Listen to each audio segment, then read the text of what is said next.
Are you ready?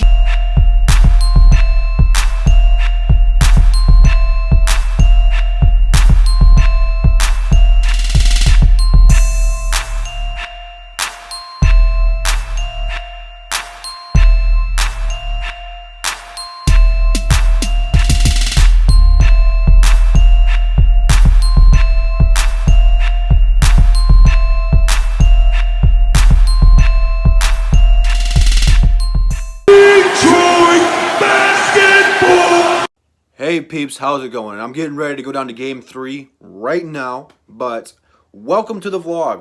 We haven't done a vlog in a while. It's been probably about a year and a half, but this will be my first vlog going to Little Caesars Arena. I did that little thing in October about the Foo Fighters concert, which I'm rocking a Foo Fighters shirt right now. But nonetheless, it's playoff time. First game down in Little Caesars Arena playoff wise, so it is going to be packed. I don't know which jersey I'm wearing yet. I think we're wearing blue, so I'm going to try to find one of my blue jerseys, but no promises. Got about an hour drive to Detroit, so that is going to be fun. Trying to beat rush hour traffic. I don't know if it's going to be busier Saturday or not. I haven't been to Detroit since October, and that was like on a Friday or something. But going down to pick up my buddy, Overnight Hectic.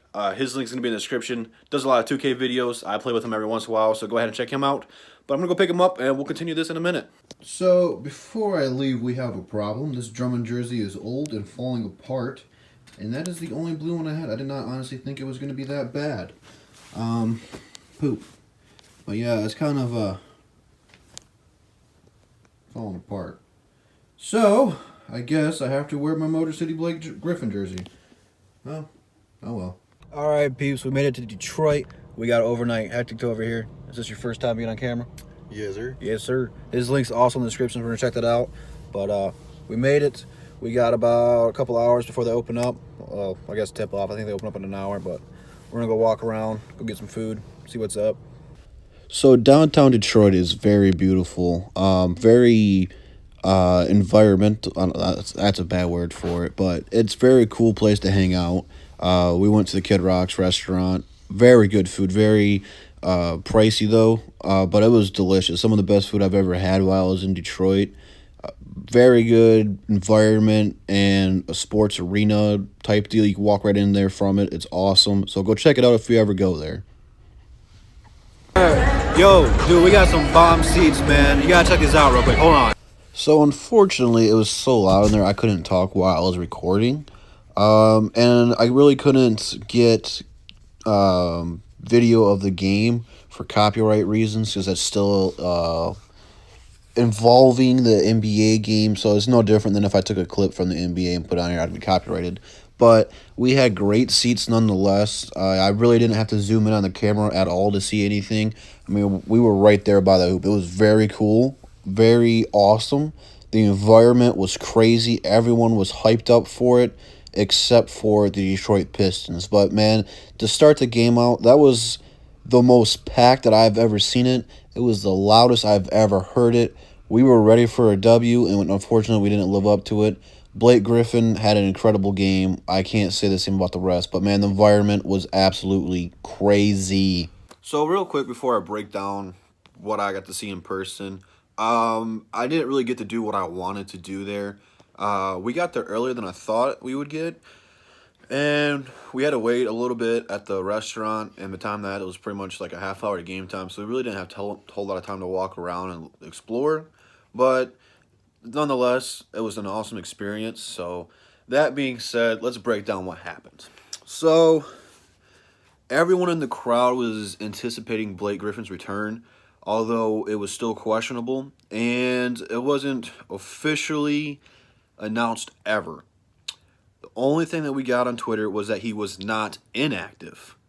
So we got to see him in the locker room, jump around a little bit, and people were starting to get like, oh, he's starting to play. And then they announced him in the starting lineup, and it went crazy. I mean, that was probably the best experience fan-wise in my life. And I've gone to Comerica Park opening day after we lost in the World Series, and that was crazy, but nothing compared to this.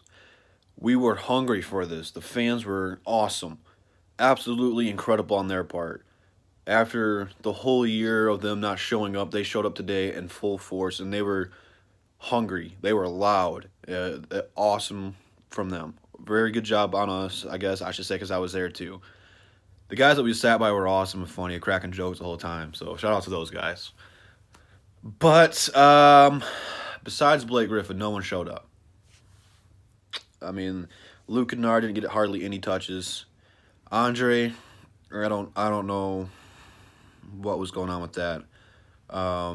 His mom was there. We got to see his mom, but this was, I said this last time, the worst game of his season, maybe of his career. He just didn't have the energy tonight, and that's a problem. He just looked uninterested to me, which is a problem, a huge problem, especially when you're supposed to be a leader on this team. You can't afford that. Blake Griffin's out there on one leg and dropped 27 points. You stopped Giannis, which was awesome. I mean, you held him scoreless until the start of the second quarter. You couldn't do a much better job on Giannis. Blake Griffin was giving him all he could have. Giannis couldn't stop Blake, and Giannis wasn't scoring. So you did your job there, but Eric Bledsoe went off, and Ersan Ilyasova went off. It was crazy. Your defense was atrocious on those guys. It was absolutely pathetic. And then Zaza came in there, and it was over. By the mid of the second quarter, all the air was sucked out of the arena. All of it. I mean, the first quarter, it was crazy. We were all into it, up and cheering and all that stuff. Second quarter, it was gone. It was really bad. You guys got to realize this team's still young. And I was upset last night. That's why I didn't really want to upload this, to calm down a little bit. For the most part, most of these guys don't have that much playoff experience, and I'm not making excuses, but when your second leader in Drummond doesn't show up and doesn't show the effort, that's a problem. It really is. And I've been sticking up for Drummond and all that stuff, but I'm a realist, and I criticize people where they need to be criticized. That was unacceptable on his behalf. This is not the regular season. This is the playoffs. Now you have one game left, guaranteed. It's in Detroit, so, I mean, you could still win it, but I don't see Blake Griffin playing. I was wrong. We're going to get swept, but I only made that statement with a healthy Blake. I didn't know Blake was going to miss the first two games, obviously. I thought he'd be playing. So I was wrong there. My bad. I'll admit that. But no one showed up this series except for Luke Kennard, and then Luke Kennard has two big games, and then Dwight Casey hardly gives him any look the third game, so I don't know what the fuck was up with that. So, Pistons got some serious soul searching to do. This needs to be a wake-up call.